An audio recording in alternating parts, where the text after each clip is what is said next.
If somebody were to say, when it comes to sexuality and gender identity, who Aluta is, I've always believed myself to be a woman.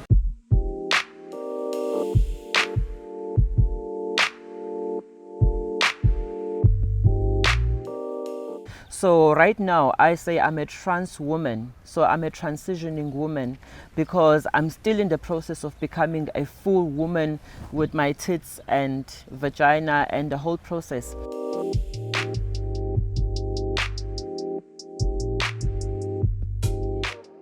I'm an LGBTQI activist, a cultural activist, and I come from iNdanda. Emachobeni ave ngigqaja ngiyakhanya ngendawo yangakithi. I am Aluta Humbane, the artist and brand, a speaker, but most of all, I'm a human being.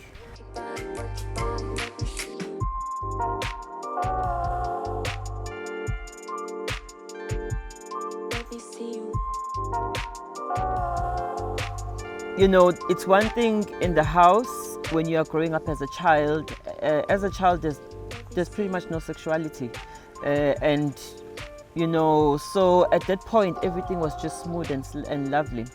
However, things started to change as I started to grow into my teenage phase, where now my relationships had to react with other people from the community, and I had to find myself in the space and society as well. Coaching, actually. So the Valley of the Thousand Hills is just across. Really? Yeah. I've always heard about that. The mountain. It's crazy.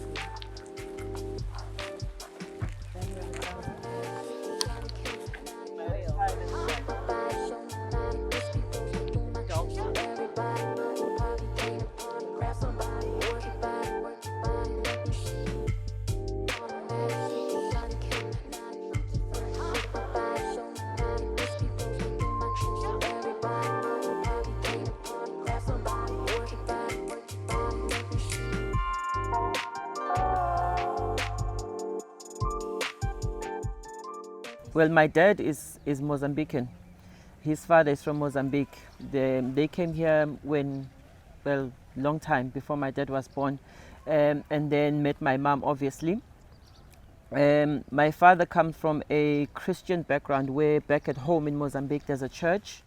That's dad and grandma and myself. Dad was a very family orientated man. You know, he had a lot of love, bruh. That man was just amazing. And you know, he's that type of guy where whenever and whatever, I'll just go to him and Yabonje, Kamnandi.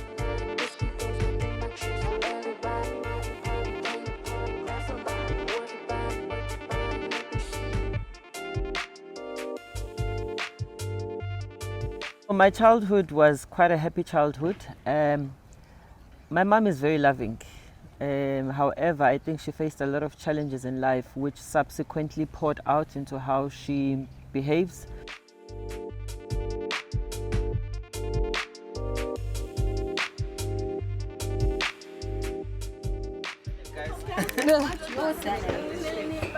It's mom's surname, so Ribeiro. Yeah. Where's the actress?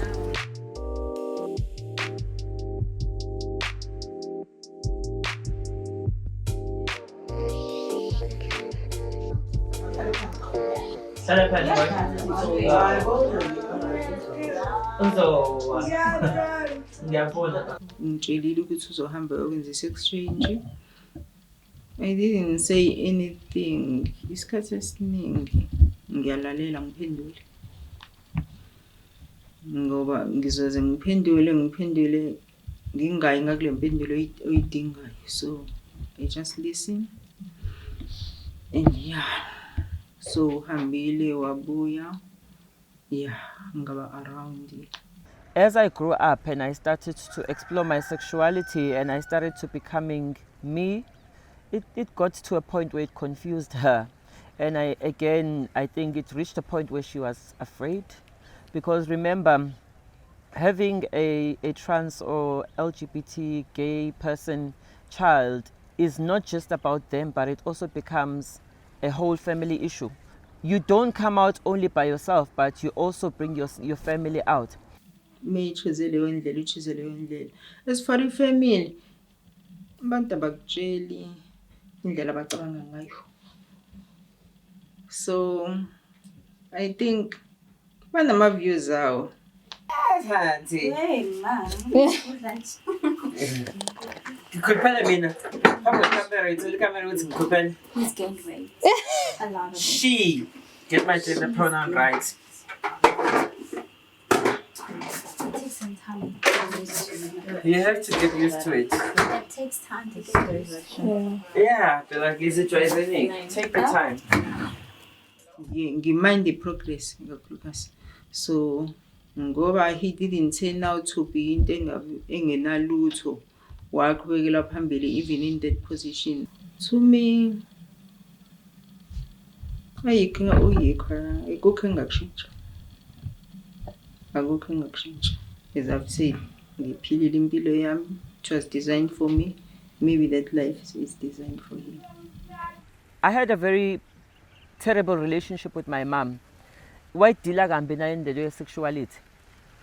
And it took years, almost 15 years, for her to come around. Now she's come around, she's accepting and she's understanding. But you do not know how much scars I have because of that 15 years. And how much of pain we have had to cause to one another. To me, I still say my grandmother played a bigger role as a mother than my mother.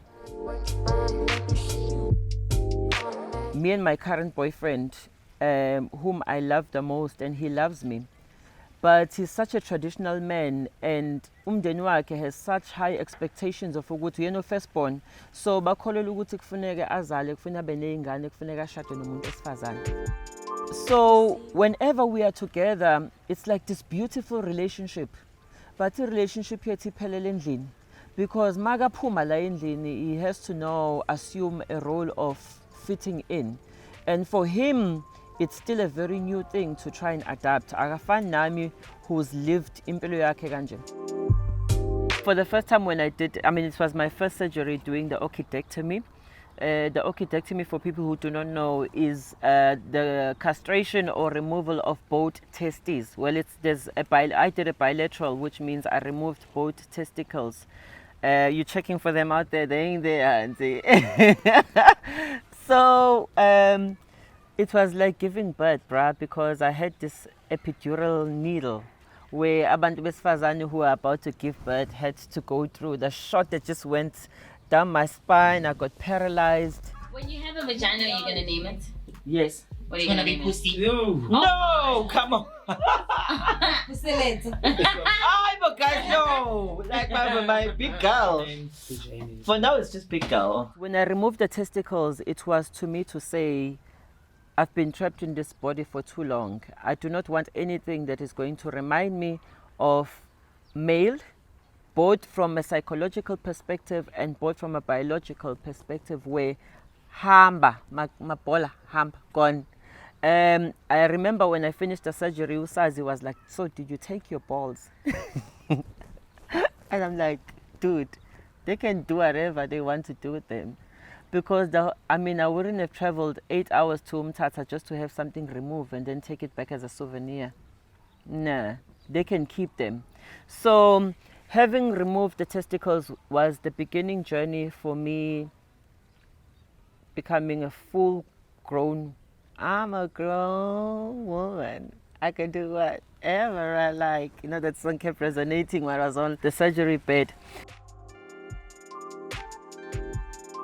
My childhood was both bittersweet, and society has been very harsh in how society deals with sexuality and homosexuality or sexuality in context, because isinikeza additional pressure yokuthi kufanele sizi-understand, but in relation to society which is so judgmental to us. Ngangithi mangihamba emgwaqweni, abafana boshaya amakhwela, abanye bangijijele ngamatshe. It used to be so brutal to a point whereby, you know, you all had to just suck it in because you can't ignore who you are.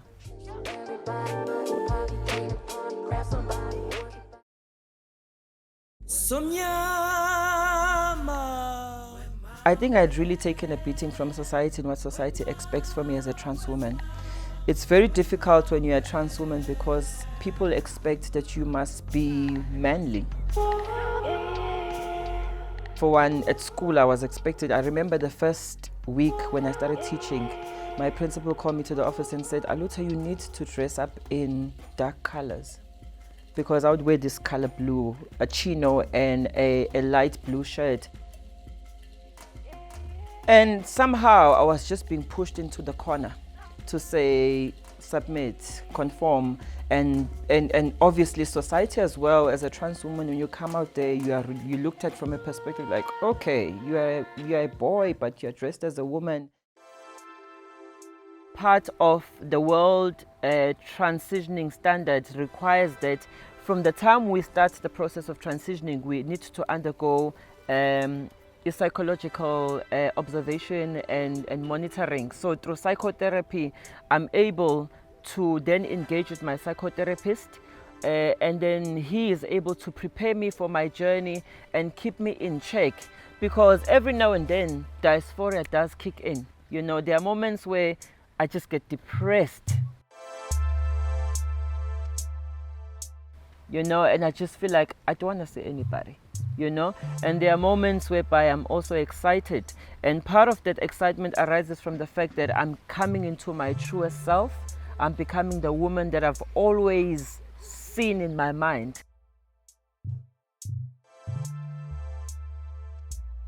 So South Africa is still a very, very difficult space to access healthcare.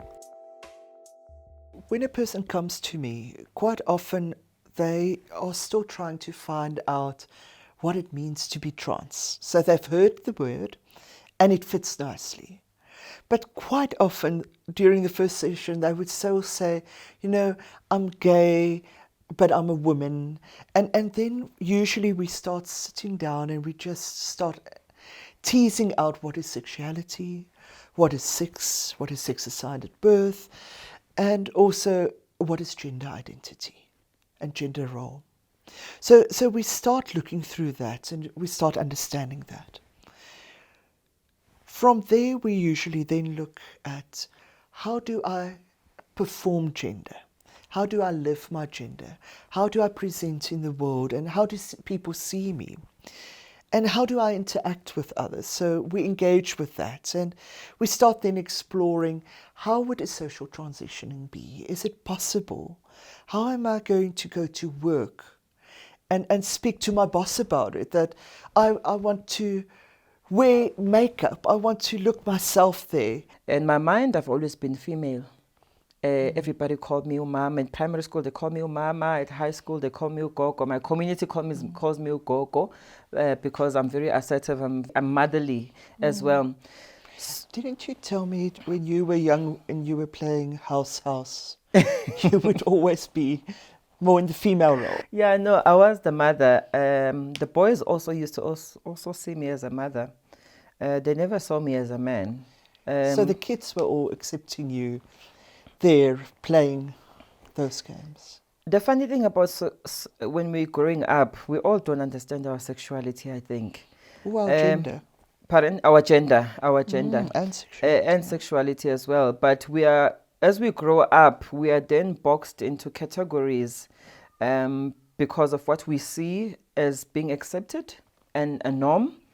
And somehow for the rebellious people or groupings, we remain questioning, why should we gravitate towards this when we feel the other? And for me, it has always been the rebellious nature of Aluta, as the name describes itself, to say, I'm going to be who I am. And that's how it has always been. We find that we need to help the client to work through where they're at, how their gender identity developed.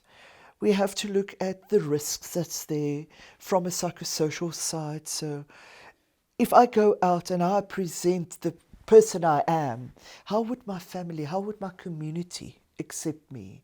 Or would I need to leave? Or could my life be in danger? So you have to look at all of that. Then we also obviously have to look at a person's mental health, make sure that whatever is there, that they're stabilized, they're okay, they're ready to proceed. And then the doctors will look at the physical health, that they are okay to go on hormones. And one had lost themselves, and the ideas of actually recognizing the fact that one is now embarking on the journey of finding and being who they are supposed to be is so exhilarating.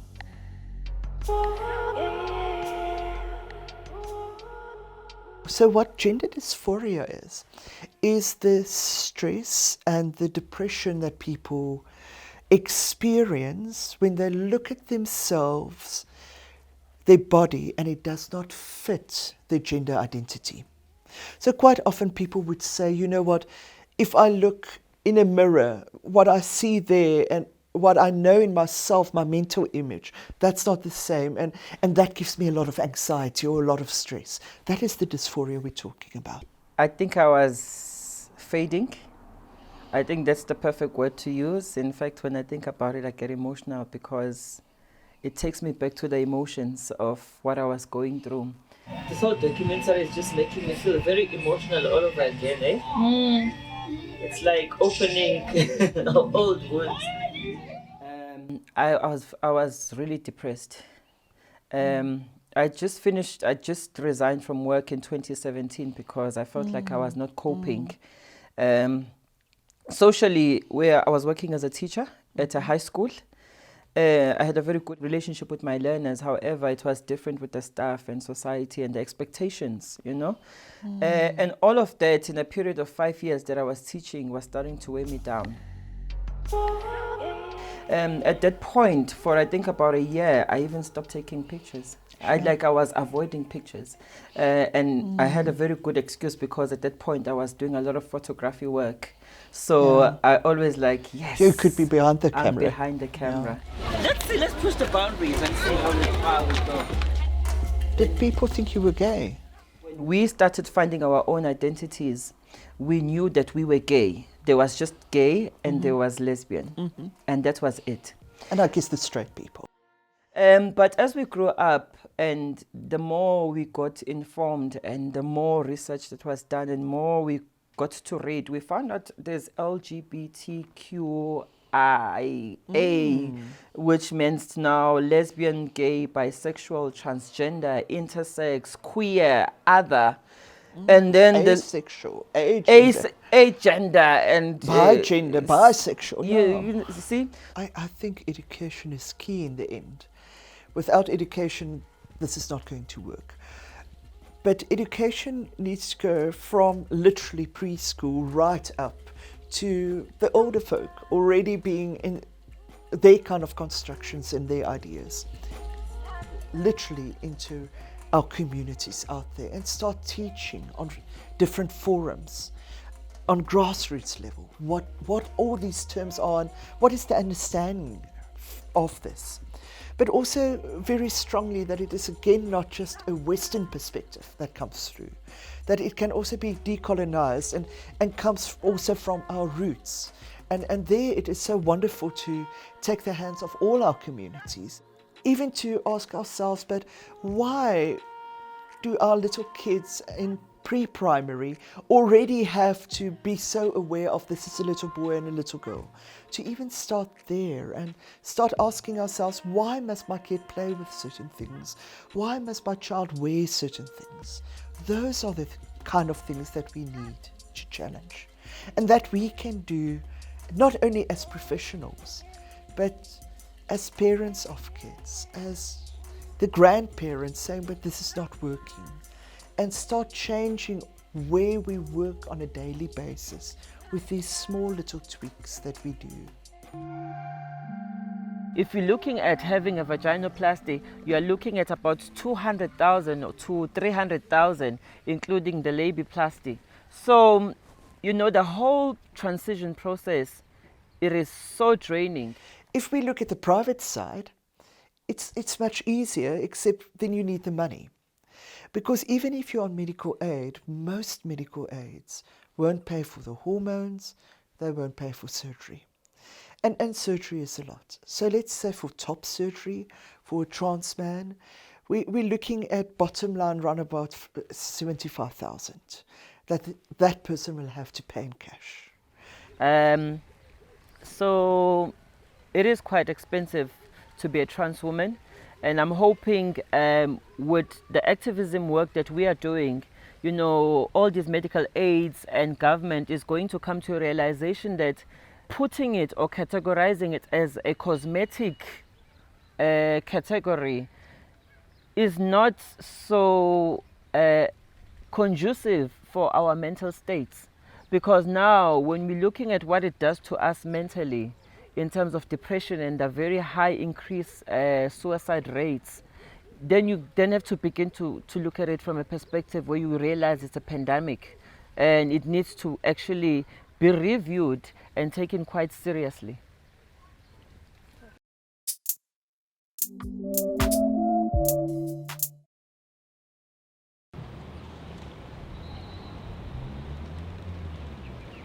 You know, Abantu, I think probably the miseducation about sexuality and gender is abantu aba understand the impact here. I've had to bury so many friends who have passed on who are gay, lesbian, bisexual, or transgender.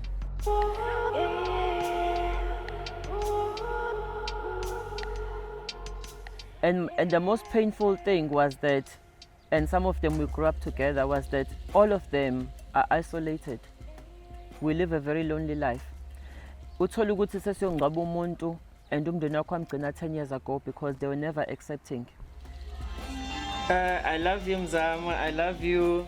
And then it did this whole thing, Yaktand. Oh, guys, I love you. I don't want to say his name out loud. And uthola ukuthi masifike ekhaya nabo babuhlungu because they are living a life filled with guilt because they never played their role as family. Now, it's very, very important for us to get to a space whereby we are able to talk about sexuality and gender from a perspective where we are open-minded to the fact that sonke singabantu.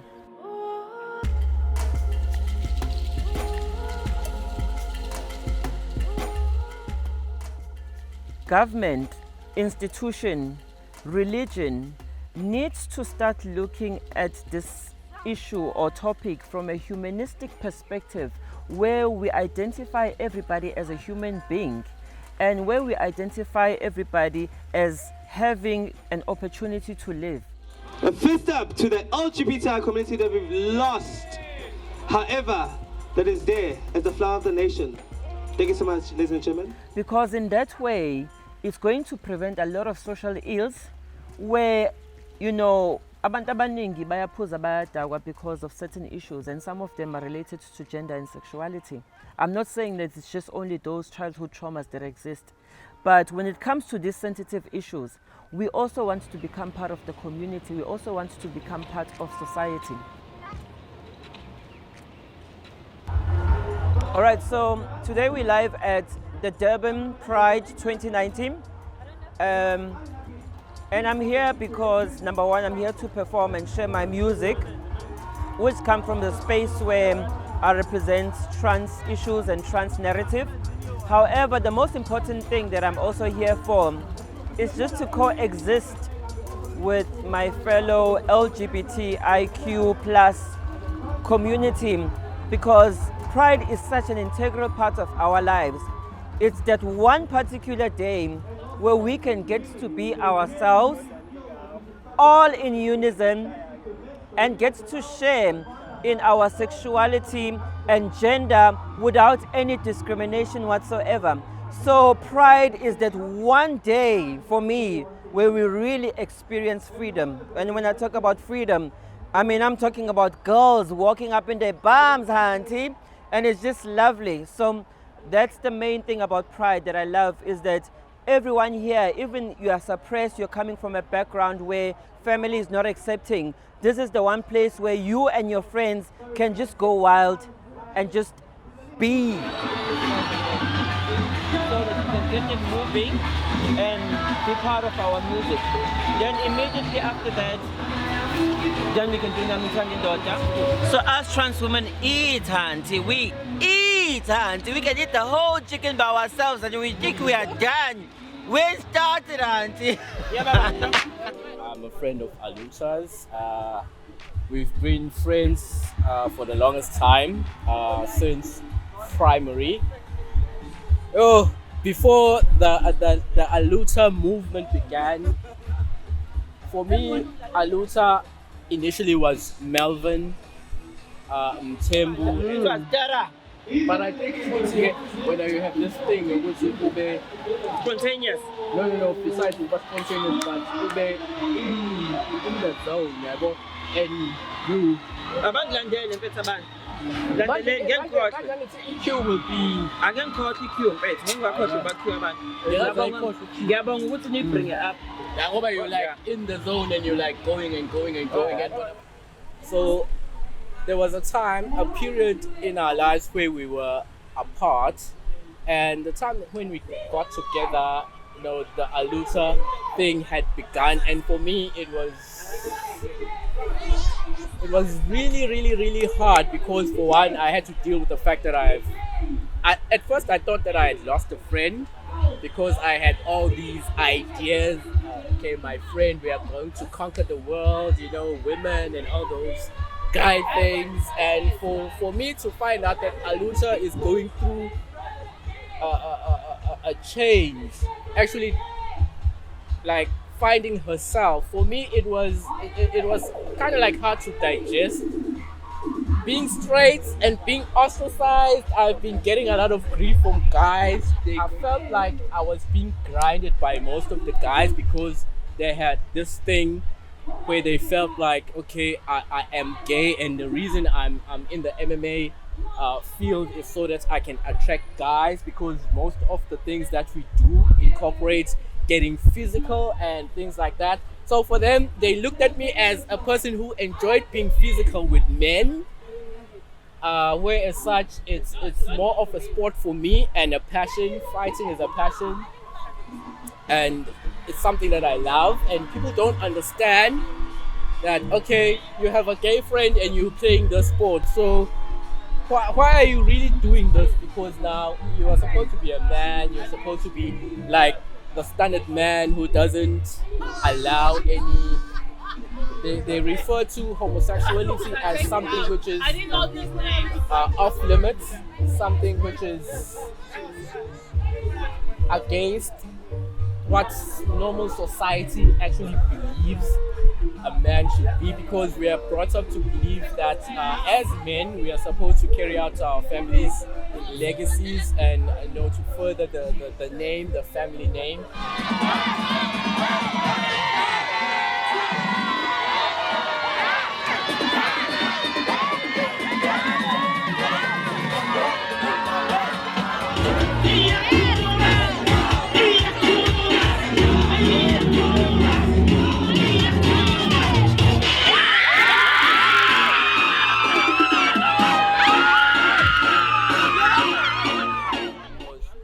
Guys, you know, they come down on you. They're like, how can you be friends with a gay person? You are straight, you are an MMA fighter, you are going against the principles of fighting and manliness. So for me it was all about trying to show them that you can't be straight and be friends with a person who is gay or lesbian or whatever identity they have assumed. You know, it's not a matter of you saying you are changing yourself, but you are accepting where you are, and you are accepting the situation that the people you are around are in, and you are a part and parcel of making their lives a positive experience. Durban Pride 2019 Avenibahle, Sibahle, Sizoshezi Sikhona, because we are who we are. I'm still learning, I'm not there yet. I'm hoping that at some stage I'll be at a point whereby I'm comfortable with everything and I'm able to digest and appreciate everyone's sexuality and everything that goes on without having that stigma that no, this is wrong.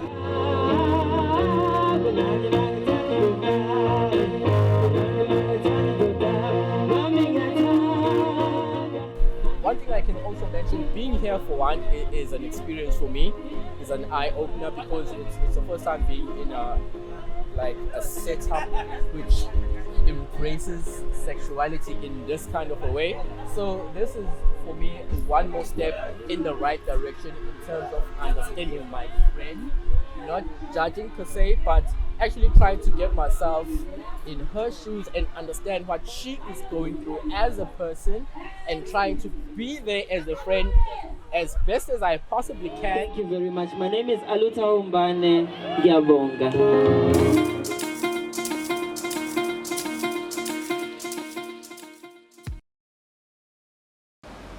The future is very, very, I won't say bright, but I'm just going to be living my life. You know, I think I've lived so much in hiding. I've lived so much trying to make sense of everything. So the future is about me living. We also want to become part of the community. We also want to become part of society. So it's upon government to create enabling environments. Demolishing ama structures of femininity and masculinity, whereby we're not saying ingane yomfana kufuneka ihambe yodlala imoto odlala ibhola or intombazane kufuneka iphathe udoli, but we are saying, can we start raising children to just be who they are? We are seeing the implementation of what's now being deemed to be comprehensive sexual education within schools. But because we live in a very conservative society, in a very conservative nation, there seems to be a pushback, particularly by right-wing religious groups, in opposing the kind of context and content of what could be taught to the youth and particularly to school learners around embracing different sexualities. So I think what needs to be done is a much more rigorous implementation of the work that has been done on the ground in educating, not just at a school level, but also educating, having an intergenerational dialogue amongst an older generation with a new emerging generation. Mina ngimfisela ukuthi nje a prospects empilweni yakhe, kodwa abe more close to family yakhe. Dadewabo no cousin bakhe, our guide, our protect. I think for me colonialism is one of the contributing factors, but there are elements within colonialism that influence black people's behavior towards black queer people within those communities. Also issues around Christianity and religion within those black communities and how those black communities then practice the colonial legacies and colonial thoughts that are bestowed on them.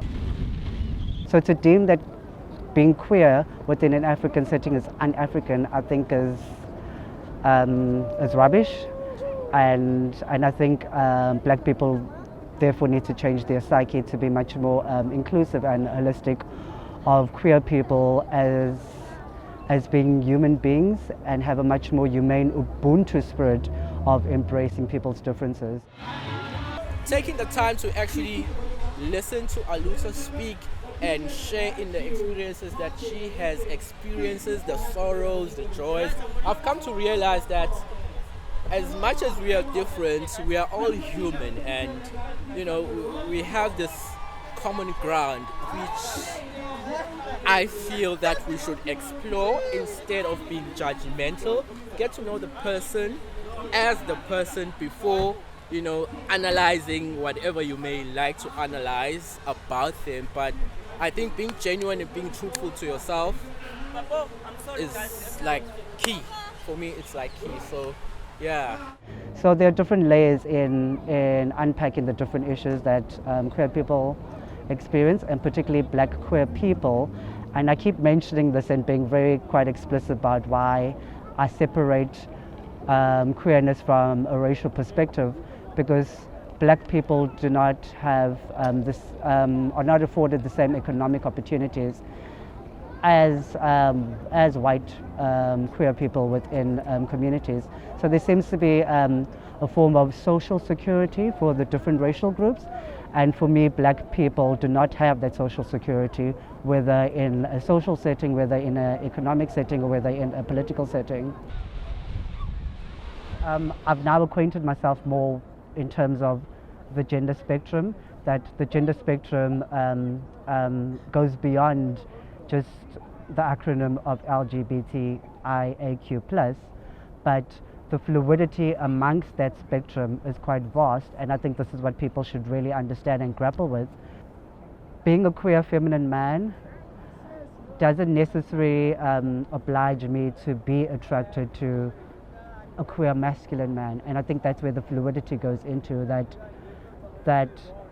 that love is not just an attraction around sex and sexual penetration, but love is an attraction amongst an acquaintance, and that acquaintance can differ from your biological genitalia to your sexual identity and sexual expressions in love.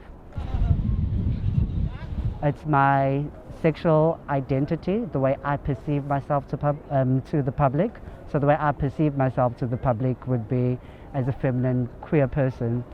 And then it's my sexual orientation, which is my biological sex that I'm born with at birth, which doesn't necessarily determine the outcome of my sexual expressions. So it does sound all quite complex, and gender is quite complex.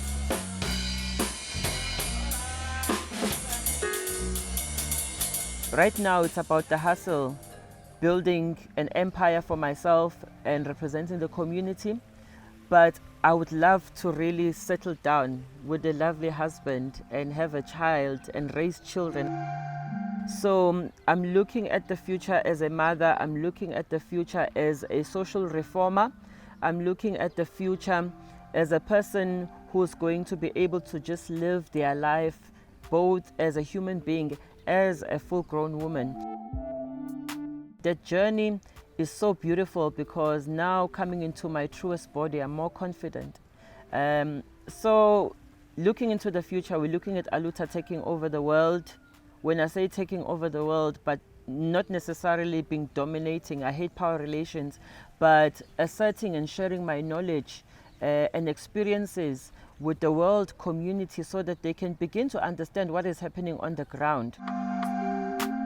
I also want to be an inspiration to other trans women, to other LGBTI people, to say, live your life. We've seen her becoming what Aluta is and who she is, and I'm looking forward to being a witness to this journey as we move forward. Izinto ezingisizile ekutheni ngimele isimo sakhe yikona ukuthi ngiyeke aphile impilo yakhe. There's still a lot of gatekeeping when it comes to access and provision of space. Abantu bayigodla izinto. Guys, anisivuleleni iminyango nathi singene khona sokwazi ukuthi sibe integrated into communities. It's about you understand ukuthi mina ngiyafana nawe. Ngumuntu njengawe. So when you begin to integrate us with society, you are then opening for spaces for us to be understood, because it's only through understanding where people can then become accepting or, in worst cases, tolerant of who we are. So ngithi government ngikuphosa inselelo ake ku include abantu. Mina ave kungihlukumeza ukuthi we're going to come into government spaces and institutions and we are getting people talking about our lives, but it's not us.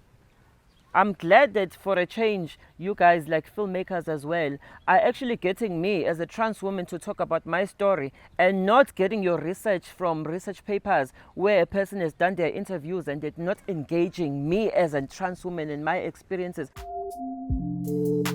When you begin to open those spaces where we are able to engage on an emotional, psychosocial and level, then siyakwazi ukuthi manje sibe yithina. Yebo yinde indlela esazoyihamba, because basically it's restructuring society. But we must also come back again to saying, umntanakho ujabulile yini? What if wena ojaja ingane trans or gay, you find that umntanakho or umzukulu wakho is like that, are you only going to start engaging with that concept or those things when it gets to that level? Or can we then begin to open the discussion? Sikhulume ngakho. Ma radio TV ngicela nisiphi space guys. Sinikeze nje sikhulume ngama narratives wethu. Ave mnandi ama narratives wethu. Ave buhlungu but nawo ayabalekile.